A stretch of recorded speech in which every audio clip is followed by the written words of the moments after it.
자, 4월 4차시 수업을 진행하도록 하겠습니다. 지난 시간까지 우리는 1차식이란 무엇인가에 대해서 공부를 했습니다. 1차식이란 무엇인가를 공부를 했으니까 이번 시간은 그 1차식의 계산을 공부하도록 하겠습니다. 자, 1차식의 덧셈과 뺄셈의 원리를 이해하고 그 계산을 할 수 있다가 이번 시간의 학습 목표가 되겠습니다. 1차식을 덧셈도 하고 뺄셈도 하는 그 원리를 이해하고 그 계산을 할 수 있어야 되겠어요. 자, 그러면 1차식과 수의 곱셈, 나눗셈은 어떻게 할까? 일단 그거부터 공부하도록 하겠습니다. 자, 다음은 15세기 조선시대에 주조된 직사각형 모양의 한글 금속 활자인 을해자이다. 이게 금속 활자인 을해자래요. 자, 그래서 그 금속 활자를 이렇게 쪼갰습니다. 5조각으로 쪼갰는데 그 금속 활자를 똑같이 쪼갰습니다.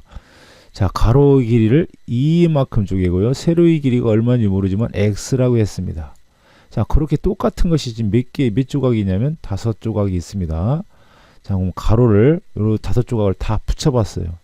다 붙여본 모양이 이런 모양입니다. 이런 모양, 오른쪽에 있는 모양이죠. 그러면 자, 가로가 이만큼 되어 있는 것이 5개니까 가로의 길이는 10이 된다는 건 누구나 알 수 있습니다. 10이 되는 거고요. 세로의 길이는 그냥 똑같이 x입니다. 그렇다면 우리가 여기서 뭐를 생각해야 되냐면 왼쪽에 있는 각 활자들의 넓이를 각각 구해서 더한 것은 이 넓이를 각각 구해서 더해봐요.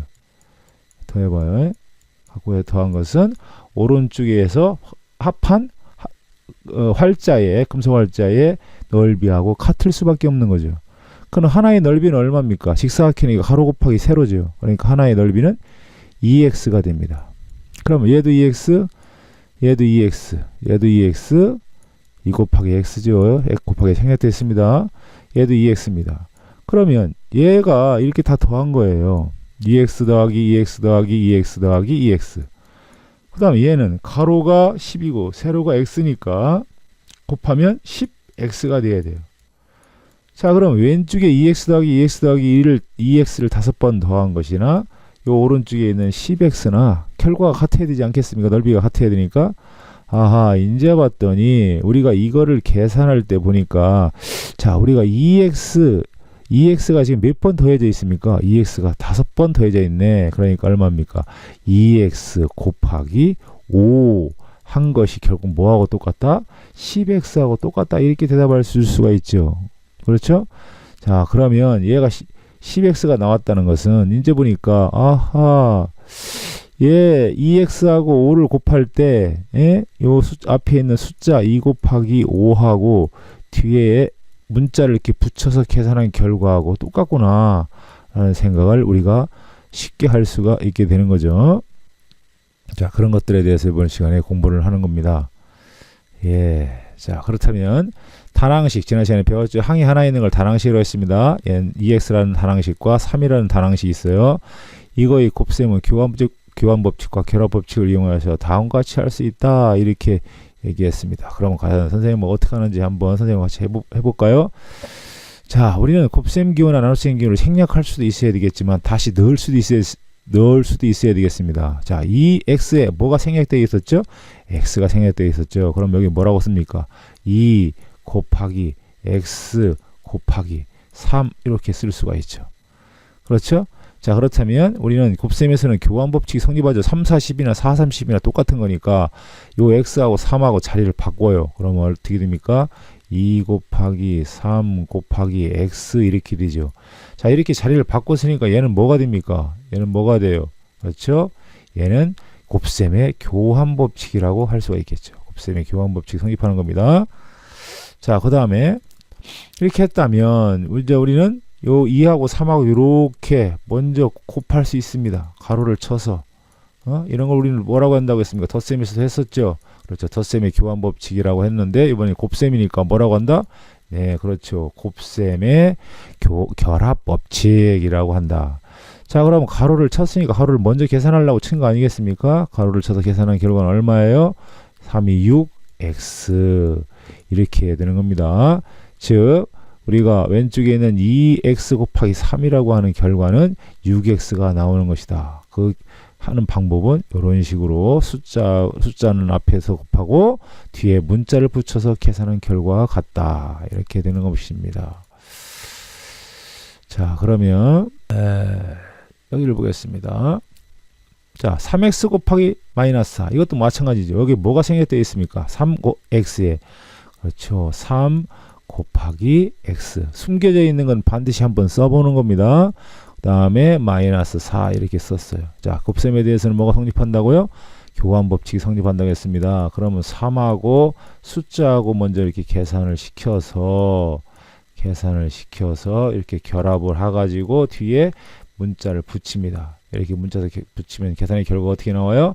4, 3, 12 해서 마이너스 12x가 되겠죠. 그렇죠? 자, 이렇게 계산하면 되겠습니다. 그 다음에 이제 나눗셈도 똑같이 우리가 지난 시간에 했던 나눗셈과 똑같습니다. 자, 그러면 어떻게 합니까? 이거 20 곱하기, 여기는 20 곱하기 x가 생략되어 있는 거고요. 이렇게 합니다.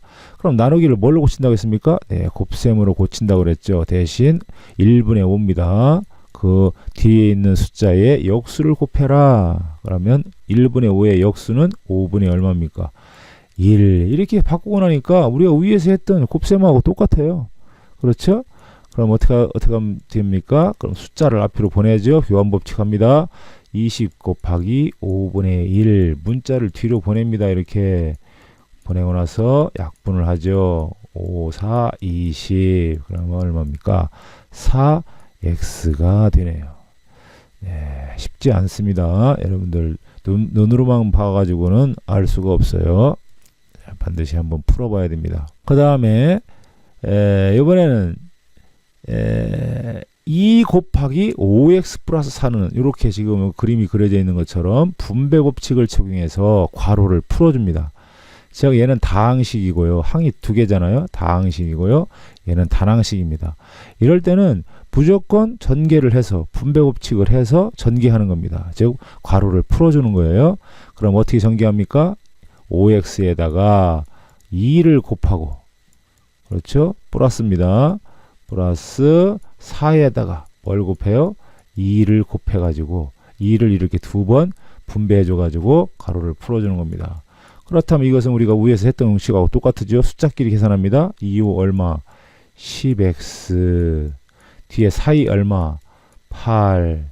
자, 그러면 선생님 10x 더하기 8은 더 이상 계산이 안 되나요? 네, 더 이상 계산이 안 됩니다. 왜 그럴까요? 10x라고 하는 항과 8이라고 하는 항은 같은 항이 아닙니다. 좀 이따 배우겠지만 이런 항은 동류항이 아니에요. 그러니까 10x라고 하는 항과 8은 더 이상 덧셈을 할 수 없습니다. 그냥 이렇게 놔두는 거예요. 1차식으로 이렇게 놔둡니다. 네, 이렇게 놔둬야 돼요. 더 이상 계산하면 안 돼요. 자, 이번에는 나눗셈을 또 한번 해보도록 하겠습니다. 나눗셈. 자, 나눗셈 3x-12 나누기 3. 이건 어떡합니까?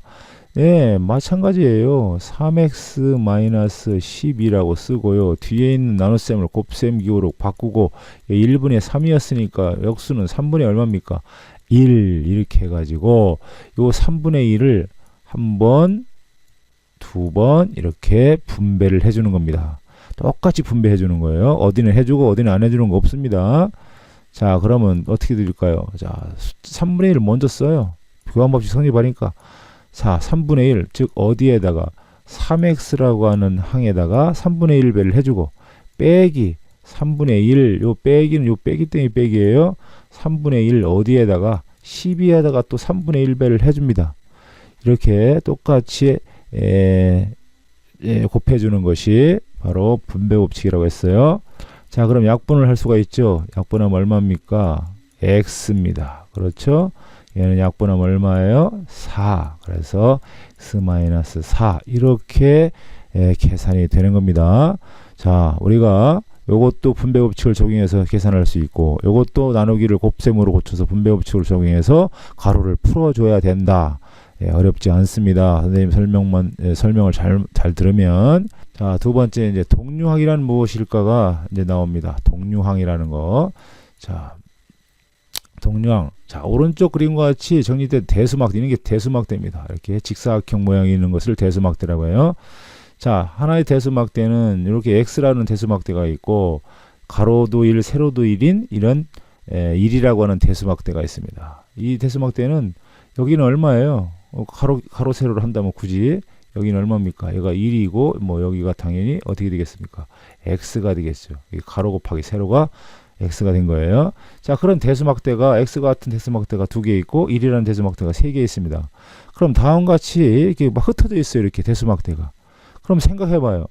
x라는 대수막대가 그럼 몇 개 있습니까? x라는 대수막대는 3개가 있고요. 1이라는 대수막대는 4개가 있네요. 그럼 오른쪽에다가 한번 세워봐요. 그것을 세워보면 어떻게 되겠습니까? 이렇게 되죠. 그렇죠?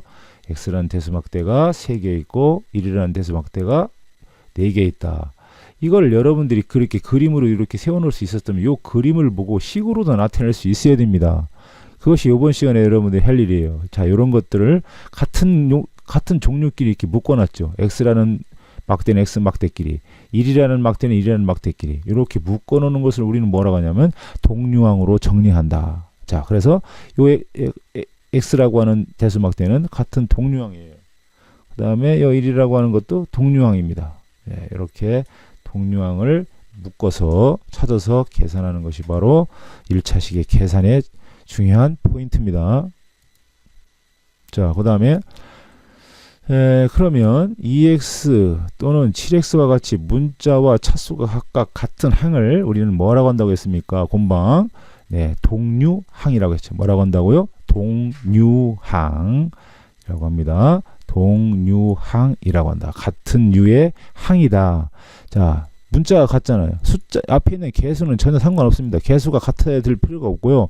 문자의 차수하고 문자가 같으면 그건 무조건 동류항이에요. 예. 얘는 여기는 2x가 2y라면 7y라면 그건 동류항이 아니지만 여기 문자가 같으면 개수가 어떤 거에 관계없이 다 동류항이라고 한다. 그러니까 예를 들어서 5x 더하기 2 더하기 3x 마이너스 4는 여기서 우리가 동류항을 찾을 수 있습니다. 여기는 x가 문자가 같잖아요. 이렇게 문자가 같습니다. 그러면 5x라고 하는 항과 3x라고 하는 항은 동류항입니다. 그 다음에 이렇게 이건 상수만 되어 있죠. 숫자로만 되어 있는 건 모두 다 동류항이에요. 숫자는 모두 다 동류항이다. 숫자끼리. 예, 상수항은 모두 동류항이라고 생각하면 됩니다. 자, 이렇게 동류항이 뭔지 여러분이 알아야 되겠어요.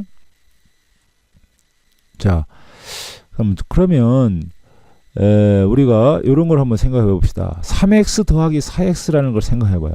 자, 3x하고 4x는 동류항이죠. 동류항이니까 계산이 될 것 같아요. 자, 우리가 3x라는 걸 대략 이렇게 생각하면 됩니다. 자, x가 3개라는 얘기예요. 자, x가 3개 있었는데 x가 4개를 더 더하라 그런 얘기입니다. 쉽게 예를 들어서 사과 3개가 있었는데 그 사과 거기다가 또 사과를 몇 개를 더해라. 사과를 4개를 더하면 사과 몇 개가 됩니까? 사과 7개가 되는 거죠. 그렇죠? 그런 것처럼 우리가 동류항을 쉽게 생각하면 됩니다. 자, 3x는 뭡니까? 쉽게 생각해서 사과 3개 있었는데 사과 4개를 준 거예요. 그러면 사과 몇 개 있습니까? 사과 7개. 그 사과 대신 뭐라고 생각하면 됩니까? x라고 써주면 되는 거죠. 자, 그걸 한번 식으로 한번 나타내 볼게요. 식으로 한번 나타내 보면 3 더하기 4 숫자끼리 계산을 이렇게 하고 뒤에다 문자를 붙인 거와 똑같습니다. 다시 얘기합니다. 동류항끼리 계산할 때는 숫자끼리 계산합니다. 우리가 문자하고 숫자는 계산이 안 돼요. 그러니까 숫자끼리 계산하고 뒤에다가 문자를 붙이면 된다. 7x. 즉 사과 3개 있었는데 사과 4개를 줬으니까 우리가 7이라고 하지 않고 사과 7개라고 하듯이 뒤에다가 문자를 쓰고 숫자끼리 계산한다. 아주 쉬워요. 이건 마찬가지입니다. 사과 3개 있었는데 사과 4개를 가져간 거예요. 그럼 뭡니까? 3 빼기 4 뭐가? x가 같은 동류항끼리니까 이렇게 계산할 수 있다는 거예요. 자, 그러면 계산의 결과가 어떻게 나와요? 마이너스 1x인데 마이너스 1x라고 하면 안 됩니다. 자, 문자하고 숫자 사이에는 뭐가 생략되어야 된다고 그랬죠? 1이 생략되어야 됩니다. 그러니까 얼마가 돼요? 마이너스 x 이렇게 계산을 해줘야 정답이 되겠습니다. 자, 이렇게 동류항이 있으면 동류항끼리 간단히 계산하는 거예요. 자, 그러면 이제 이것도 한번 봅시다. 여기서 여러분들이 뭐를 찾아야 되냐면요. 동류항을 찾아야 됩니다. A가 2개 있었는데 A가 4개를 더 더해줬어요. 자, 요건 동류항입니다. 아하, 이제 봤더니 2 더하기 4를 해줘야 되겠죠. 동류항이니까 뭐가? A가. 나머지 상수항은 다 동류항이라고 했어요. 그럼 어떻게 됩니까? 5 빼기 6이 되죠. 그렇죠? 자, 그러면 2 더하기 3은 얼마예요? 6A죠. 자, 우리는 이제 5 빼기 6을 할 수가 있습니다. 우리가 초등학교 때는 5 빼기 6을 할 수가 없었지만 이제 중학교에서는 이제 우리가 그동안 덧셈 뺄셈을 했죠. 그럼 5 빼기 6을 할 수 있어야 됩니다. 작은 거에서 큰 걸 뺐으니까 뭐가 돼요? 마이너스 1. 이제 이렇게 금방금방 쓸 수 있어야 됩니다. 우리가 항상 어린애처럼 켜서 계속 생활합니까? 이제 기던 어린애도 이제 서서 걷고 또 걷던 어린애도 뛰고 하는 것처럼 우리가 5 빼기 6을 간단하게 계산할 수 있어야 됩니다. 자, 그 다음에 이제 두 번째, 요 4x라고 하는 항이 있고, 요 뒤에 마이너스 3x라는 항이 있어요. 그 다음에 그게 동류항이고요. 그 다음에 상수라고 하는 항이 있습니다. 그러면 동류항은 동류항끼리 계산이 된다고 그랬죠. x가 4개 있는데 3개를 가져간 거예요. 4 빼기 3 뭐가? x를 이렇게 숫자끼리 계산하고 뒤에다 문자를 붙여야 됩니다. 그 다음에 뒤에 뭐 여기 6 빼기 2 얘는 x항 얘는 상수항 계산하면 되겠죠. 4에서 3 빼면 1x가 아니라고 했죠. 뭡니까? 그냥 x 6 빼기 2는 얼마? 플러스 4 이렇게 계산을 해주면 되겠습니다. 자, 넘어가서 이제 다음 시간에 여러분들이 배우고 익히는 수학을 이제 와서 해주면 되겠습니다. 자, 오늘 수업은 여기까지예요. 이상.